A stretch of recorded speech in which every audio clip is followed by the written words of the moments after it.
1980 के दशक में खालिस्तानी तलविंदर सिंह परमार का नाम पंजाब में 2 पुलिस अधिकारियों की हत्या में सामने आया, जो कनाडा भाग चुका था। उस वक्त कनाडा के प्रधानमंत्री मौजूदा पीएम जस्टिन ट्रूडो के पिता पियरे ट्रूडो थे। इंदिरा गांधी ने उनसे तलविंदर को भारत को सौंपने को कहा, लेकिन पियरे ने ऐसा करने से मना कर दिया, जिस पर इंदिरा गांधी ने नाराजगी भी जताई। फिर 3 साल बाद जून 1985 को कनाडा के मॉन्ट्रियल से एयर इंडिया का प्लेन लंदन होते हुए बॉम्बे जाना था, जो रास्ते में ही ब्लास्ट हो गया।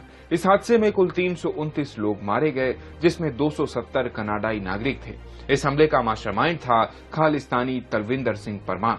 आज इतिहास फिर दोहराया जा रहा है। एक आतंकी की वजह से एक बार फिर भारत कनाडा के रिश्ते निचले स्तर पर हैं। आज कहानी भारत और कनाडा के बनते बिगड़ते रिश्तों की, जिसमें खालिस्तान की बड़ी भूमिका है। साल 1929 में पहली बार पंजाब के लिए अलग स्टेट की मांग की गई, जो 1947 में एक आंदोलन में बदल गया। आंदोलन का नाम पड़ा पंजाबी सूबा आंदोलन। इसके बाद 1973 में आनंदपुर साहिब रेजोल्यूशन के जरिए स्वायत्त खालिस्तान की मांग की गई। 1980 के दशक में खालिस्तान के लिए सिखों का समर्थन बढ़ने लगा और चिंगारी कनाडा, यूके, ऑस्ट्रेलिया और अमेरिका जैसे देशों में भी फैल गई। 1985 में एयर इंडिया के प्लेन ब्लास्ट के बाद से कनाडा में खालिस्तानी आतंकियों के हौसले बुलंद हो चुके थे। 90 के दशक तक भारत और कनाडा के बीच रिश्ते सामान्य हुए, लेकिन 2002 में कनाडा की सांझ सवेरा पंजाबी मैगजीन में आपत्तिजनक संदेश के साथ इंदिरा गांधी की हत्या की तस्वीर छापी गई। कनाडा सरकार ने इस मैगजीन को कोई चेतावनी देने की जगह सरकारी विज्ञापन देने शुरू कर दिए। इस मैगजीन का संबंध WSO से था। वर्ल्ड सिख ऑर्गेनाइजेशन यानी WSO दुनिया में खुद को सिखों का रहनुमा कहता था। इस दौरान खालिस्तानी नेता अजैब सिंह बागरी ने अपनी स्पीच में कहा, हम तब तक चैन से नहीं बैठेंगे जब तक 50,000 हिंदुओं को न मार दें। इसके बाद भी कनाडा सरकार ने अजैब सिंह पर कोई कार्रवाई नहीं की। साल 2006 में कंजर्वेटिव पार्टी के नेता स्टीफन हार्पर कनाडा के पीएम बने, जिसके बाद भारत और कनाडा के बीच रिश्तों में सुधार हुआ। लेकिन 2007 में एक घटना ने फिर से कनाडा की राजनीति में खालिस्तानियों के दखल को उजागर किया। इस दौरान कनाडा में दशमेश गुरुद्वारे से वैशाखी के दिन एक परेड निकाली गई, जिसमें 329 लोगों की हत्या के जिम्मेदार तलविंदर सिंह परमार की मालाओं से लदी तस्वीरें लहराई जा रही थी।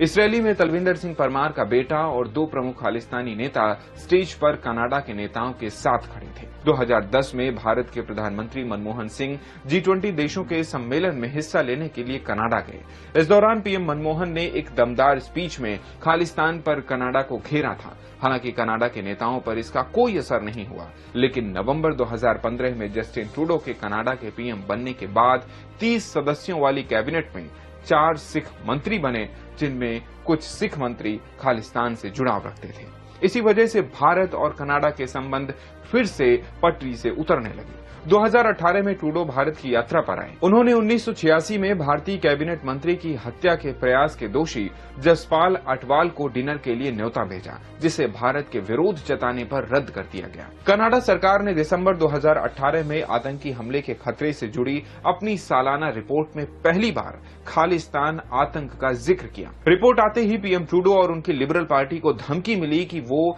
वैंकूवर में होने वाली सालाना वैशाखी रैली में शामिल नहीं हो पाएंगे, जिसके बाद अगली बार इस रिपोर्ट से खालिस्तान और सिख उग्रवाद का जिक्र हटाकर नए सिरे से इसे पेश किया गया। इस फैसले की उस वक्त पंजाब के सीएम रहे अमरिंदर सिंह ने आलोचना भी की थी। 2020 में भारत ने किसान आंदोलन के दौरान ट्रूडो पर खालिस्तानियों को उकसाने का आरोप लगाया। ट्रूडो ने एक ऑनलाइन संदेश में इस आंदोलन पर टिप्पणी की थी। इसी साल कनाडा में इंदिरा गांधी के हत्यारों की झांकी निकाली गई, जिस पर विदेश मंत्रालय ने कनाडा सरकार को घेरा था। 18 सितंबर 2022 में कनाडा के ओंटारियो के ब्रैम्पटन में सिक्स फॉर जस्टिस यानी SFG के खालिस्तान समर्थक गुट ने खालिस्तान जनमत संग्रह कराया। कनाडा के अधिकारियों ने इसे अभिव्यक्ति की आजादी कहा।